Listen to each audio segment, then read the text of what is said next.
Saúde a igreja com a paz do Senhor. Podem se assentar. Eu quero agradecer a Deus por essa oportunidade de estar aqui junto com os amados irmãos. Agradecer a vida do pastor dessa igreja, o pastor João Batista. Quero dizer que eu sou muito grato e fico muito honrado por nos estender o convite ao coordenador de jovens, o nosso diácono Elias. É sempre bom estar junto com esses irmãos. Nós somos amigos de longas datas, né? Crescemos juntos, o Everton também, e eu vejo o que Deus tem feito na vida desses jovens, o quanto Deus tem usado grandemente, e meu coração se alegra, porque, é como eu lembro ali, quando eu conheci eles, e eu lembro até de um episódio que eu comecei a aprender a tocar violão por causa deles. Eu vi eles tocando, o Everton, o Elias, eles já sabiam, eles veio do Brasil, já sabia algo, e ensinavam pra gente. E acontece que até hoje eu estou tentando aprender, não consegui ainda, mas todo mundo, começamos juntos, todo mundo foi pra frente, só eu fiquei para trás. Mas a gente está batalhando aí, um dia a gente chega lá, né? Quero trazer aqui saudações do meu pastor Flávio Sena, que também é meu pai, e ele nos abençoou para que estivéssemos aqui hoje e está ministrando a palavra de Deus. E também agradecer ao pastor Haroldo Yamamoto, né, que é o presidente, e com certeza, sem a confiança dele, a gente não estaria aqui. Eu queria que os irmãos abrissem a Bíblia no livro de Mateus, capítulo 21, eu vou estar lendo a partir do versículo 33, Mateus capítulo 21, versículo 33. Eu quero dizer para os irmãos que é realmente um milagre eu estar aqui, porque, como eu disse, a gente cresceu junto, e eu vejo esses jovens falando, pregando. Esses dias o Everton foi pregar lá no Congresso de Jovens de Yokite, né? E eu vi aquilo e o coração me alegrou, sabe? Eu queria saber falar desse jeito, queria ter essa ousadia, né? O Elias também, quando prega, se transforma em outra pessoa. Mas de uma coisa eu tenho certeza, irmãos, quando eu li na Bíblia que Deus nos dá espírito de ousadia e não de timidez, de covardia, aquilo ali mexeu comigo e foi me transformando. Por natureza, eu sou uma pessoa muito tímida. E até brinco com os irmãos que quando eu falo que Deus nos deu espírito de ousadia, minhas pernas até tremem, né? E não dá nem para disfarçar, porque é tudo transparente aqui. Eu falo, Deus nos deu espírito de ousadia, e as pernas tremendo, assim, o pessoal até ri. Mas é porque Deus tem trabalhado na minha vida, e assim nós vamos sendo transformados de glória em glória na imagem de Cristo. Amém? Mas eu tenho certeza que Deus irá me usar como profeta nessa noite, pois eu tenho certeza que Deus há de falar com sua igreja. Os irmãos acharam? Mateus 21, a partir do versículo 33, que diz assim: ouvi ainda outra parábola.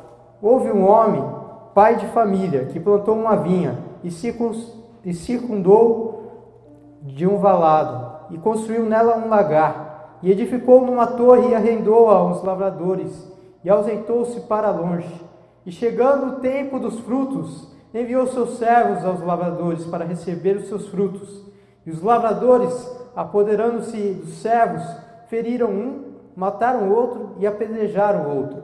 Depois enviou outros servos, em maior número do que os primeiros, e eles fizeram o mesmo.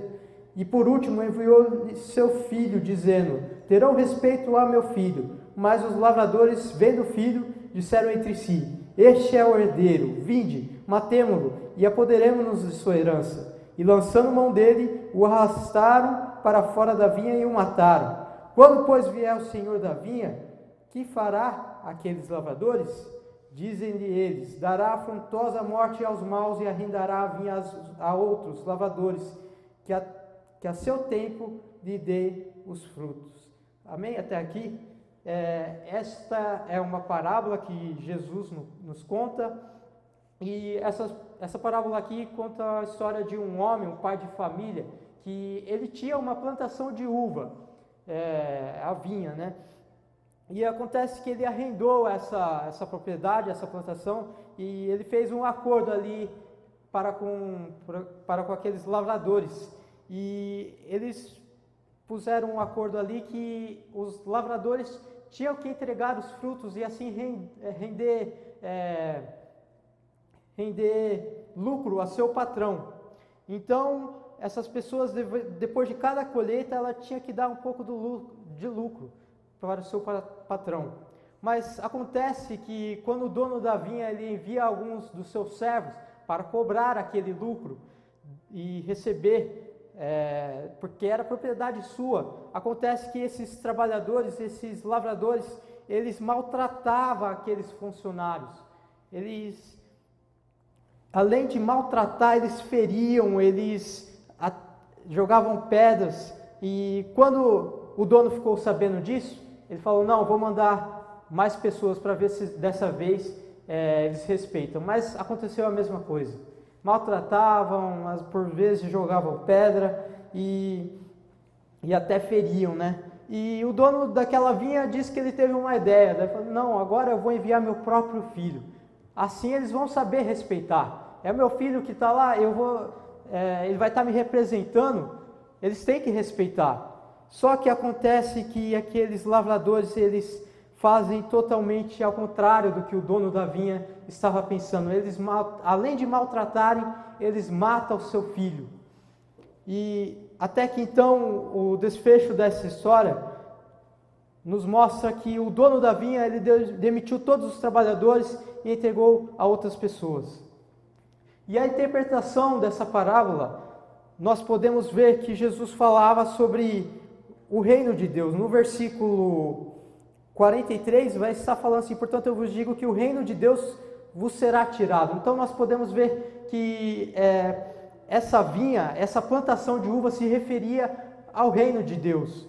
E também nós podemos ver nos versículos logo abaixo que os príncipes, os sacerdotes, os fariseus, ouvindo essa palavra, eles entenderam que estava falando sobre eles. Então, nós podemos ver a interpretação dessa história, que se trata da história do povo de Israel.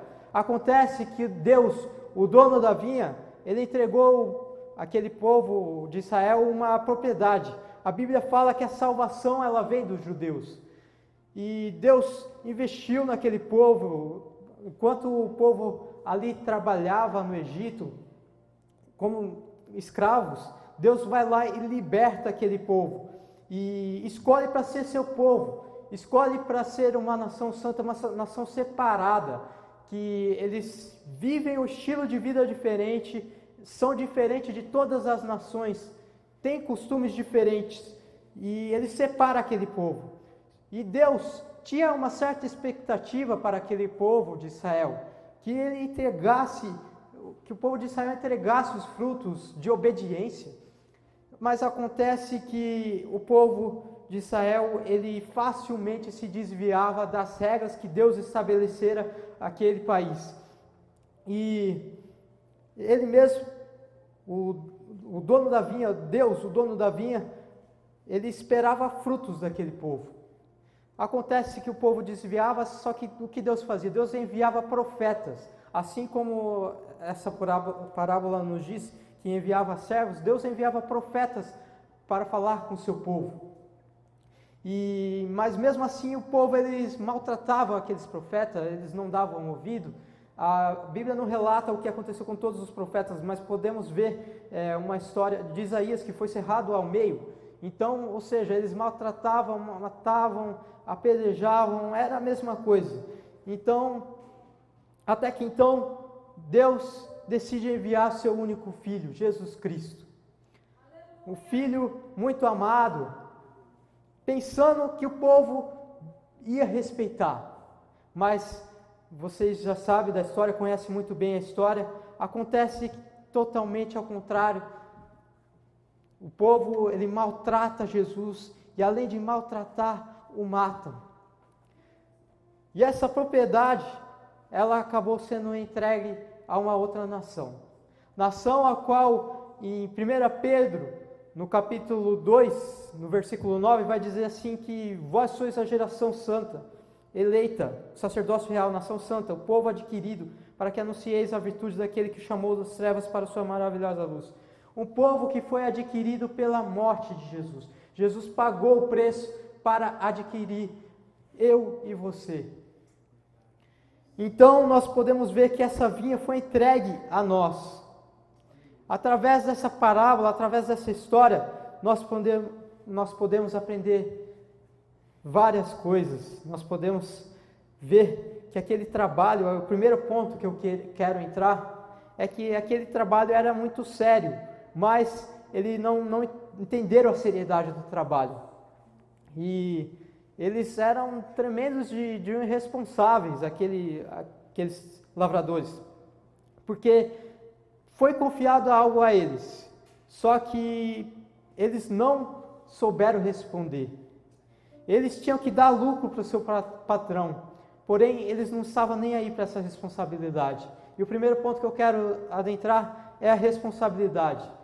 Hoje nós estamos aqui no culto de jovens e é muito fácil para falar disso, porque eu também sou um jovem. Eu tenho apenas 23 anos de idade e estou vivendo a minha juventude. Então quer dizer que eu passo pelas mesmas dificuldades que vocês passam, eu passo pelas mesmas lutas, eu tenho que lutar as mesmas lutas que vocês lutam, e eu sei o quanto é difícil, o quanto a gente tem que se segurar. Foi falado hoje sobre a renúncia, de seguir a Jesus, e existe essa responsabilidade, né? E essa fase de juventude é muito legal porque a gente começa a assumir compromissos, e todo compromisso ele requer uma responsabilidade. É muito interessante porque na nossa idade, né? Aqui eu creio que não tem, mas lá na igreja de Anjo, por exemplo, tem gente da minha idade que já assumiu o compromisso de casamento. E assim eles têm a responsabilidade de cuidar da sua família. Existem jovens que nessa idade assumiram o compromisso de fazer uma faculdade. E o que requer deles é que ele vá para a escola, estude, tenha boas notas, porque isso é uma responsabilidade. Existem jovens que escolheram trabalhar. Então eles requerem a responsabilidade de chegar no horário, de não atrasar, de trabalhar certinho. Então, todo compromisso ele requer uma responsabilidade. Para você entender melhor o que é responsabilidade, eu trouxe aqui uma definição dessa palavra, responsabilidade. E é interessante porque quando eu comecei o meu primeiro emprego, eu costumo brincar assim que quando eu comecei a trabalhar, aí eu me senti mais homem, mas requeria uma responsabilidade tremenda, e eu vi que a mudança que tinha de responsabilidade, porque antigamente a gente era apenas crianças, as nossas responsabilidades eram menores, mas desde que eu comecei a trabalhar, daí para frente as responsabilidades só aumentaram, e creio que é assim com cada um de nós, não é verdade? E para você entender melhor a definição dessa palavra, responsabilidade, de acordo com o dicionário, eu fui pesquisar, é o dever de arcar com as consequências do próprio comportamento ou do comportamento de outras pessoas. Eu trouxe uma outra definição também de responsabilidade, que diz assim: responsabilidade é saber o que tem que fazer e fazer. Então, não é diferente, eu falei aqui da vida cotidiana, mas não é diferente quando nós assumimos um compromisso com Cristo. Quando nós aceitamos a Jesus como o único e suficiente Salvador da nossa vida, nasce a responsabilidade.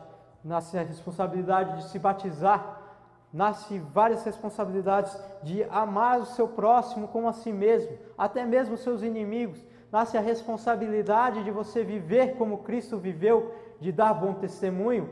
São inúmeras responsabilidades que a gente assume quando a gente aceita a Jesus Cristo. Então, se a gente assume o compromisso de fazer parte do grupo de jovens, por exemplo, nós temos a responsabilidade de chegar no horário do ensaio. Foi falado aqui também, através da vida do pastor, sobre a oração, né? E a chegar 15 minutos antes. É uma responsabilidade e tanto. E a minha pergunta é uma reflexão. Deus falou comigo mesmo, primeiro para passar para a igreja. Será que nós temos sido responsáveis com os trabalhos das igrejas, da igreja? Será que nós temos sido responsáveis com o trabalho que Deus tem posto em nossas mãos? Será que nós temos feito isso com todo o coração, com toda a nossa força? Sabe, eu acho incrível que sempre quando nós estamos faltando com as nossas responsabilidades, Deus, Ele envia profetas, Ele usa o pastor da igreja, Ele usa o líder de jovens para chamar a nossa atenção. E assim como usou para Israel, ele enviava profetas. Mas às vezes a gente acaba tomando a mesma atitude do que essa parábola aqui nos escreve. A gente acaba maltratando e por vezes a gente acaba até jogando pedras com as nossas próprias palavras aos nossos líderes, ao nosso pastor, aos nossos pais, que são autoridade máxima das nossas vidas. E às vezes a gente ouve uma correção e a gente já pega a pedra já para atacar. Porque é difícil ouvir uma correção, não é verdade? Mas tudo isso é porque existe uma responsabilidade tremenda. Deus te ama e Deus corrige quem Ele ama. E isso também se aplica na vida. Deus falou muito. Quando eu entrei nessa igreja, aqui eu estava orando e Deus falou comigo. Eu ouvi o pastor João Batista orando, para Deus usar pessoas para que entre no meio dos empresários, que entre no meio dos grandes chefes. E sabe, isso é uma responsabilidade nossa também. É por causa que a gente não assume a responsabilidade de estudar, de melhorar a cada dia, de ter uma profissão, a gente acaba perdendo oportunidades. E isso que a falta de responsabilidade causa perca de oportunidade. Nós podemos ver nessa história que eles perderam uma oportunidade muito grande de trabalhar nessa vinha. Eles tinham dinheiro, mas eles acabaram perdendo isso por falta de responsabilidade. Então, se nós formos mais responsáveis, se nós procurarmos a estudar melhor, se nós procuramos a servir melhor, nós teremos mais oportunidades. Ser fiel no pouco e no muito eu te colocarei. Então, eu vejo muito, eu falei sobre as lutas que a gente passa, né? E eu também passo as mesmas lutas. Por exemplo, uma luta muito grande que a gente passa, nós jovens passam, é a distração. Como o inimigo usa a distração? Foi lido aqui no início do culto sobre a história do povo sendo liberto do Egito. E a primeira coisa que Faraó fez quando Moisés foi lá falar para que libertasse o povo, Faraó disse: eles são muito preguiçosos. Sabe o que você vai fazer? Você vai dobrar a carga de trabalho deles. Assim eles não vão ter tempo de pensar em sair para o deserto e adorar esse Deus. Faraó, o que ele fez? Ele dobrou a carga. Ele disse: não, esse povo está muito distraído. E eles estão preguiçosos. E com o trabalho, ele fez aquele povo se distrair, a se distanciar do propósito. Era o propósito dele, né? Distanciar a ideia daquele povo de sair do Egito. Então, o inimigo usa muito essa estratégia de distração. E distração é algo assim que é muito, para nossa carne, é prazeroso. Por exemplo, Netflix. Quem não gosta de assistir um filme? Mas você já viu quanto tempo a gente perde assistindo aqueles filmes, aqueles seriados? E, para falar a verdade, confessando aqui um pecado meu, quando eu assisti um seriado lá, eu fiquei vidrado naquilo. E sabe, tem aquele negócio de maratonar, né?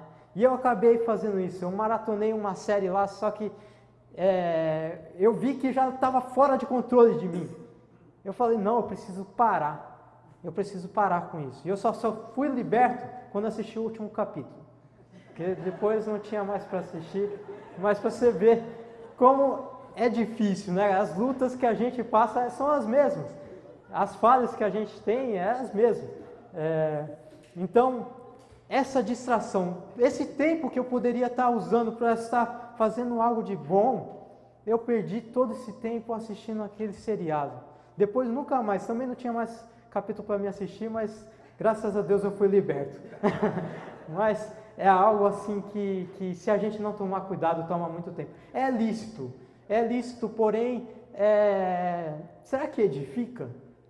Será que a gente toma muito tempo nosso? Com esse tempo a gente poderia estar fazendo algo para Deus, a gente poderia estar produzindo para o reino, a gente poderia estar, até mesmo na nossa vida cotidiana, nós poderíamos estar estudando para ter algo melhor, para ter um emprego melhor, mas não, a gente está lá assistindo filme. E eu assisti um vídeo muito interessante que dizia sobre o tempo, do quanto a gente tem que tomar cuidado com o nosso tempo, porque existem pessoas que, se pudesse, eles pagavam para ter mais tempo de vida, por exemplo. E a gente tem desperdiçado nosso tempo com tantas coisas bobas, na verdade, jogos de celulares, aqueles joguinhos que acabam viciando, não só de celular, mas do PlayStation. Eu não sei o que as meninas fazem, mas YouTube, por exemplo, né? YouTube, a gente perde muito tempo com isso. Será que isso edifica de alguma forma? Então nós devemos tomar cuidado e ter a responsabilidade de estarmos administrando melhor o nosso tempo. E é por isso que nós devemos lutar contra a nossa carne. O que eu acho interessante é que o inimigo ele está toda hora tentando atacar os jovens com distrações. E eu vejo aqui também nessa história que foi confiado, esse trabalho ele foi confiado a um grupo de pessoas, não foi algo individual, mas às vezes nós fazemos parte de um grupo de pessoas a qual foi confiado um trabalho. Por exemplo, o pastor João Batista está aqui como líder da igreja e a ele foi delegado o trabalho de pastorear a igreja de Minocamo. Lá em Anjo, o pastor Flávio Sena eu faço parte desse trabalho, a qual o meu pai está à frente do trabalho. E às vezes a gente faz parte de um grupo, e esse grupo às vezes ele dá muitos frutos, e a gente acaba deixando de lado as nossas obrigações, sabe? E uma coisa muito interessante que a Bíblia fala é que ela nos compara com o corpo, e cada membro tem a sua função. Eu disse aqui que responsabilidade, a definição de responsabilidade é saber o que tem que ser feito, nós devemos saber o que tem que ser feito e fazer. É uma definição de responsabilidade. Será que nós sabemos qual é a nossa função dentro da igreja? Então, existe um time de futebol que está fazendo muito sucesso. Aliás, eu estou evitando esse assunto de futebol, porque esses dias teve um amigo meu aí que me mandou uma mensagem que meu time perdeu de 4-1 pro dele. Está logo ali na mesa de som, Elias. Mas eu estava vendo o jogo desse time. Esse time nós estamos aqui num culto de jovens e quem não gosta de futebol, né? Dos meninos, eu sei que bastante gente gosta de futebol. E esse time ele tem feito sucesso. É o time do Flamengo, né? E eu tive a oportunidade de assistir um jogo daquele time e ver assim o trabalho que o técnico tem feito. E eu achei interessante a forma daquele técnico trabalhar, porque quando eu assisti o jogo já estava 5-0 para o Flamengo. Só que ele foi lá, ele foi no jogador e cobrou aquele jogador, você não faz mais isso. Daí o jogador, parece que ele não ouviu, e sabe o que fez? O time estava ganhando por 5-0, ele foi lá e trocou esse jogador porque não estava obedecendo as regras dele. E algo interessante, aplicando para a nossa vida espiritual, até na Bíblia mesmo, nós vamos encontrar pessoas que acabaram sendo substituídas, porque não produziram o fruto devido que Deus esperava. Nós podemos ver na vida de Saul, por exemplo. Saul foi substituído por Davi. Eli foi substituído por Samuel. Então, Deus, ele não apenas trabalha com a troca de... Porque aqui nós vemos que trocou de grupo, né? Foi dado a outro povo. Mas ele não apenas troca de grupo, mas ele trabalha individualmente também. Nós podemos ver isso na Bíblia com a vida de Judas Iscariote. Ele foi escolhido para fazer parte de um time muito vitorioso, que era o time dos apóstolos. Só que ele falha e não entrega o fruto devido, muito pelo contrário, ele faz coisas erradas e acaba sendo substituído por Matias. Então nós podemos ver que Deus, ele trabalha assim dessa mesma forma. Aquele grupo de apóstolos, ele era um time vitorioso, ele era um grupo seleto e que iria fazer a diferença. Só que Judas, ele foi escolhido também para esse grupo, porém ele teve que ser substituído, porque ele não deu conta do recado. E nós devemos tomar muito cuidado, porque mesmo que o time já esteja ganhando por 5-0, porque às vezes o fruto é visível, né? Deus usa a vida do pastor, do líder de jovens, e aquele trabalho começa a florescer. E tem resultados, mas aí a gente acaba se acomodando, falar assim, não, o time já está 5-0, o time vai jogar por mim, e assim a gente acaba largando as nossas responsabilidades. Mas não, Deus, ele requer de cada um de nós. Ele trabalha individualmente também com os frutos. Será que nós temos frutificados? Será que nós temos entregado o fruto? Será que nós temos feito de todo o coração? Será que nós temos obedecido fielmente às regras a qual o nosso dono da vinha, o nosso treinador, Deus, o Todo-Poderoso, será que nós temos obedecido fielmente às regras que Ele impõe para nós? Será que nós temos assumido essa responsabilidade? Então, Deus, ele espera não só os frutos de um grupo, mas também que individualmente, mesmo se estiver dando tudo certo, nós produzamos frutos. Então, tenha a responsabilidade de saber qual que é a sua posição dentro da igreja. Aleluia. Produza o seu melhor. Nós devemos ter em mente que tudo quanto for posto em nossas mãos, nós devemos fazer conforme todas as nossas forças, conforme todo o nosso coração. E o mais importante de tudo isso que eu falei agora é o coração. Há um tempo atrás, Deus usou a vida do pastor Haroldo, e ele citou um versículo que é muito conhecido para mim. Eu fui chamado lá na salinha e Deus usou a vida dele, conselho valioso que ele me deu. E ele falou assim, Yukio, sabe de uma coisa? Guarda o teu coração, de tudo que se deve guardar, guarda o teu coração. E na hora eu não entendi aquele conselho, mas eu fiquei para mim. Só que eu vi que aquele conselho ia valer muito para mim depois de um tempo. Sabe, essa palavra guarda o teu coração é como se você colocasse algo valioso dentro de uma caixinha e ficasse lá, assistindo. Ninguém pode tocar. Essa palavra guarda, ela significa isso. Você deixa aqui e fica olhando, ninguém vai tocar. E isso que nós devemos fazer com o nosso coração, porque o coração, ele é enganoso. Sabe, eu louvo a Deus, eu amo estar com os irmãos, com Elias, com o Everton, porque todas as vezes que a gente nos reúne, a gente fala de tudo. A gente fala de futebol, a gente fala de carro, mas, sabe, todas as vezes a gente parte para o mesmo assunto, que é sobre o assunto do reino, sobre a palavra de Deus. E sabe por quê? Porque o coração deles está cheio de Deus. A boca fala o que o coração está cheio. Como tem sido as nossas conversas? Será que nós temos falado mais sobre as coisas mundanas? Ou será que nós temos falado sobre as coisas de Deus? A Bíblia nos ensina a pensar nas coisas do alto. A Bíblia nos ensina a buscar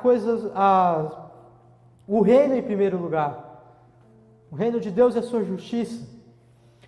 Como tem sido o nosso coração, sabe? Tem os versículos anteriores, no mesmo capítulo de Mateus 21, que Jesus conta uma história aí que Jesus ele avista uma figueira, e ele avista aquela figueira ali, ele foi até ela e procurou fruto. Só que não tinha nenhum figo naquela figueira, não tinha nenhuma fruta. E naquele instante Jesus meio que amaldiçoa e fala, nunca mais nasça fruto de ti. E a figueira secou imediatamente. E muitas das vezes tem sido um desafio e tanto a essa era de Facebook e Instagram, que nós podemos ver que as pessoas fazem tudo por views, por likes, e chegam até a entrar numa banheira de Nutella. Até que ponto chegou essa geração, né? E, sabe, uma vida de aparência. Jesus, quando estava aqui nessa terra, ele sempre combateu isso. A hipocrisia, uma vida de aparência. E Jesus, em Marcos... Não, eu vou estar lendo em Mateus primeiro, no capítulo 21, versículo 19, que diz assim, que avistando uma figueira perto do caminho, dirigiu-se a ela e não achou nela senão folhas. E disse, nunca mais nasça fruto de ti. E a figueira secou imediatamente. Em Marcos vai ter o mesmo relato, só que ele fala de uma forma diferente. Vendo de longe uma figueira que tinha folhas, foi ver se nela acharia alguma coisa, e chegando ela não achou senão folhas. Então, em Marcos vai relatar que Jesus estava de longe, ele viu que tinha uma figueira, ele viu que tinha folhas lá, ele falou assim, deve ter algum fruto. Foi lá ver, não achou nenhum. E assim são as pessoas que vivem só de aparência, não tem nenhum fruto. Pelo fruto conhecereis pelo fruto que a gente conhece a árvore, pelo fruto que a gente conhece uma pessoa. Então, não se engane com pessoas que vivem por aparências. Você só vai perceber que aquela pessoa é uma boa companhia para você quando você anda junto com ela mais intimamente. Assim como eu falei, você vai ver que as palavras delas, se o coração delas estiver cheio de Deus, elas vão falar de Deus, elas vão falar sobre a palavra de Deus. Ande com pessoas assim. Ande com pessoas que te levam mais para perto de Deus. Aleluia. Elimine os relacionamentos que te levam para longe de Deus. Você não precisa disso. Aleluia. Então, tem gente que de longe parece produzir muitos frutos. Porém, frutos não são só trabalhos. Nós, quando nos apresentamos diante de Deus, quando formos apresentar diante de Deus, naquele grande dia, virão pessoas de dizer, Senhor, em teu nome eu curei, em teu nome eu expulsei demônios. E se nós formos analisar isso, isso é trabalho. Nós não podemos negar que isso é trabalho. Essas pessoas trabalharam para o reino de Deus. Porém, Deus fala para essas pessoas, apartai-vos de mim, pois eu não o conheço. Ou seja, não é fruto isso é folha. O fruto não é só trabalho, porque nós podemos ver em Apocalipse, a igreja de Éfeso, em Apocalipse 2, versículo 2, vai falar assim, eu sei as tuas obras e o teu trabalho, a tua paciência, que não pode sofrer os maus, e puseste à prova o que dizem apóstolos, ou seja, aquela igreja era perfeita na questão de trabalho. Porém, Deus tem ali uma correção, que aquela igreja ela esqueceu o primeiro amor, ou seja, Deus não está preocupado apenas com o nosso trabalho. Eu falei aqui de frutos, de resultado, mas o que Deus se importa mesmo é com o seu coração. Deus, Ele quer ter seu coração, quer ser o centro das suas atenções. Eu gostaria de pedir para a igreja ficar de pé. Eu vou já estar concluindo a mensagem, se alguém pudesse estar me ajudando aqui no louvor. Sabe, Deus, Ele não queria o trabalho daquela igreja, porque apenas o trabalho daquela igreja, Ele queria o coração. Porque Ele fala por aquele povo se arrepender e fala que se não se arrependesse, aquela igreja ali ia acabar. Então não adianta nada nós trabalharmos para o reino de Deus e não se submeter ao seu governo nas nossas vidas. Sabe, eu não sei, tem muitas pessoas que eu estou vendo aqui pela primeira vez. E hoje, aqui através dessa parábola, nós falamos um pouco sobre o reino de Deus. Você pode pensar assim, o que é esse reino de Deus? Você pode não entender, eu não sei. Primeira vez que eu estou te vendo, pode ter pessoas aqui que nunca ouviram falar sobre isso. E essa noite aqui eu quero fazer 2 convites. Um é para você que não conhece esse reino de Deus. Eu quero dizer para você que Deus criou todas as coisas da terra. Ele tem o governo da terra em sua palma da mão.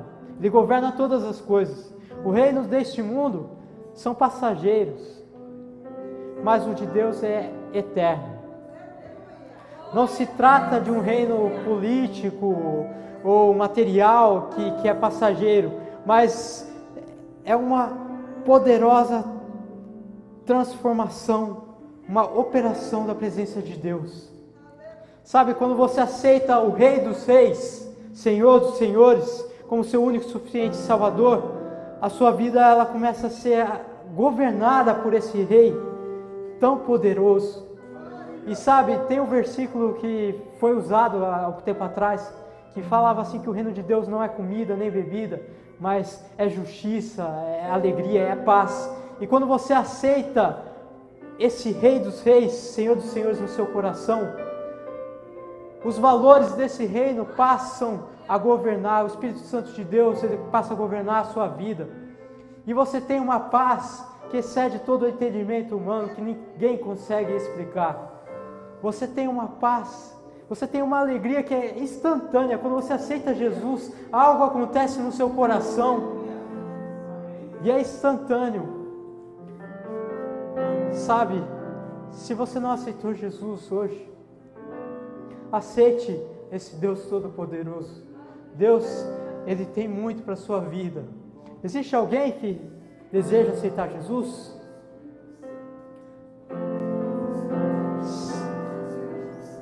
Amém. Se não tiver, eu quero falar com você que já aceitou esse Deus Todo-Poderoso. Sabe, por um tempo Deus usou aqui a vida do pastor Everton para falar sobre a restituição. Deus, Ele quer restituir. Ele quer colocar um fogo ardente no teu coração para você poder trabalhar para Ele com vigor, a fazer de todo o coração.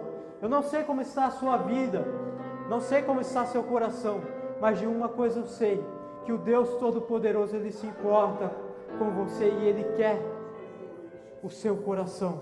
Sabe, a Bíblia fala em João 15:5, que diz assim: eu sou a videira, vós as varas, quem está em mim e eu nele, este dá muito fruto, porque sem mim nada podereis fazer. Não adianta, irmão, só em Jesus, só quando estivermos ligados em Jesus que nós iremos frutificar. E Deus espera fruto de você. Deus espera que você frutifique, que você expanda esse reino, que você ganhe almas, que você ajude seu pastor, que você ajude seu líder de jovens, que você faça o seu trabalho com amor. Deus, Ele requer seu coração. Como está seu coração? Eu não vou chamar você aqui na frente, mas onde você está mesmo, eu queria convidar vocês a fazer um compromisso diante de Deus. Um compromisso, e um compromisso ele exige responsabilidades. Sabe, o fim dos tempos é chegado e a seara é grande, mas poucos são os trabalhadores. Deus, Ele precisa que nós trabalhemos e trabalhemos rápido, porque Jesus está voltando. Nós estamos perdendo tempo com tantas coisas vãs. Eu te convido a fazer uma oração, a largar tudo isso que te atrapalha. Eu te convido a fazer uma oração, a reafirmar o compromisso com Deus. E de hoje em diante você investir o seu tempo para com Deus. Você investir um tempo nas coisas que te edificam. Amém? Vamos orar. Senhor meu Deus, Senhor meu Pai, em Tua presença nós estamos, Deus. Te engrandecemos, Deus, por essa noite, Pai, a qual o Senhor nos visita, Pai. Senhor Jesus, Tu tem usado os nossos líderes, o pastor da igreja, Deus. Senhor Jesus, para alertarmos, ó Pai, das nossas responsabilidades com a Tua obra. Ó Deus Santo, poderoso, usa as nossas vidas, nós queremos Te servir melhor, ó Pai. Tira tudo que atrapalhe, Deus, e acende o fogo em nós de Te servir melhor, ó Pai. Deus, eu Te peço, ó Pai, diante de Ti, ó Pai, nós queremos reafirmar nosso compromisso para contigo e largar tudo que nos atrapalha. Senhor, atenta-te ao nosso coração, ó Pai. Pai, nós queremos frutificar. Senhor Jesus, que tudo seja para Te glorificar, a Ti toda a honra, toda a glória e todo o louvor, ó Pai. Usa as nossas vidas, Deus Todo-Poderoso. Deus, nós Te agradecemos por esta noite, ó Pai. Assim eu Te peço e Te agradeço. Em nome de Jesus. Amém. Agradeço a oportunidade em nome de Jesus. Graças a Deus. Aleluia. Glória a Deus.